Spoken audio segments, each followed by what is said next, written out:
ගරු සිවඥානම් සීදරන් මහතා கௌரவ சபாநாயகர் அவர்களே, பாராளுமன்ற நிலையற் கட்டளை 27 கீழ் நிதி கொள்கை வகுத்தல் மற்றும் பொருளாதார அபிவிருத்தி டிஜிட்டல் பொருளாதார அமைச்சரும் மாண்புமிகு ஜனாதிபதியுமான அன்றகுமார சனாயக்கா அவர்களை இன்றைய தினம் கேட்பதற்கு 1980களிலிருந்து 2009ஆம் ஆண்டு வரை வடக்கு கிழக்கு மாகாணங்களில் வாழ்ந்த தமிழ் மக்கள் கடுமையான போர் தாக்கங்களையும் பொருளாதார நெருக்கடிகளையும் எதிர்கொண்டார்கள்.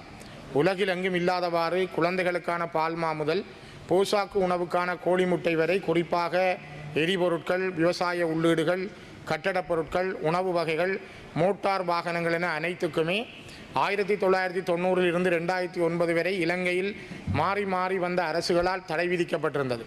இதனால் வடக்கு கிழக்கில் வாழ்ந்த தமிழ் மக்களின் பொருளாதாரம் மட்டுமல்ல, போசாக்கு வீதமும் மிக கீழ்மட்டங்களிலேயே காணப்பட்டது.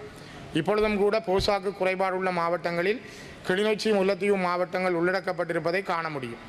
இவ்வாறான நெருக்கடி மிகுந்த 1990களில் தான் தமிழீழ விடுதலை புலிகளின் தூர நோக்கோடும் தமிழீழ வைப்பகம் உருவாக்கப்பட்டு தமிழ் மக்களின் பொருளாதாரத்தில் உற்பத்தி துறையில் மக்களுக்கான வாழ்வாதார உதவியை யுத்தம் நடைபெறும் காலத்தில் ஓர் அரசாக தமிழீழ விடுதலை புலிகளால் மக்களுக்கு வங்கி சேவை ஊடாக பணியாற்ற முடிந்தது. விடுதலை புலிகளின் இப்பொருண்மைய திட்டமிடலை உலகமே வியந்து பார்த்ததை தாங்களும் அறிவீர்கள். இக்காலத்தில் தமிழ் மக்களின் பலர் தமிழீழ வைப்பகத்தில் தங்கள் நகைகளை அடகு வைத்து விவசாய மற்றும் தொழில் முயற்சிகளுக்கும் வீட்டு திருமண நிகழ்வுகளுக்கும் பணம் பெற்று கொண்டார்கள். இறுதி யுத்தத்தின் போது இவ்வாறு தமிழீழ வைப்பகத்தில் நகை அடகு வைத்தவர்களின் நகைகளை பெற முடியவில்லை. தொடர் யுத்தம், இடப்பெயர்வுகள் அந்த மக்களின் கையில் இருந்த தங்கம் மீதான செல்வாக்கையும் இழக்கச் செய்திருந்தது. கடந்த 2024ஆம் ஆண்டு ஜனாதிபதி தேர்தல், பாராளுமன்ற தேர்தல் காலங்களில் தங்களாலும் தங்கள் உறுப்பினர்களாலும் தமிழீழ வைப்பகத்தில் வைக்கப்பட்ட நகைகளை திருப்பி ஒப்படைப்போம் என பகிரங்கமாக தெரிவிக்கப்பட்டது. தேர்தல்கள் முடிந்து ஓராண்டுக்கு மேலாகியும் எதிர்பார்ப்போடும் ஏக்கத்தோடும் இருக்கும் தமிழ் மக்களுக்கு எந்த மகிழ்ச்சியான செய்தியும் இதுவரை கிடைக்கவில்லை. தங்களின் பொருளாதாரத்தை இழந்து தவிக்கும் மக்களின் மனநிலையை இந்த அரசு மனிதாபிமானத்தோடு கரிசனை கொள்ளுமா?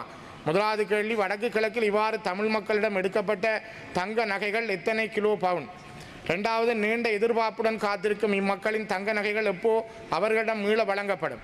மூன்றாவது, இந்த தங்க நகைகள் மீள அம்மக்களிடம் ஒப்படைப்பதற்கான ஏதாவது ஒரு வேலை திட்டம் அரசால் அறிவிக்கப்பட்டுள்ளதா? நான்காவது, மொத்தமாக வடக்கு கிழக்கில் இவ்வாறு தமிழீழ வைப்பகத்தில் தங்க நகைகளை அடகு வைத்தோரின் விவரங்களையாவது உங்கள் அரசு மேற்கொண்டு வெளியிடுமா? ஐந்தாவது, தங்களுடைய தேர்தல் கால வாக்குறுதிகளில் இத்தங்க நகை விடயம் முக்கியத்துவம் பெறுவதால் தமிழ் மக்கள் ஏமாற்றப்படாமல் இருக்க தாங்கள் எடுத்துள்ள துரித நடவடிக்கைகள் என்ன?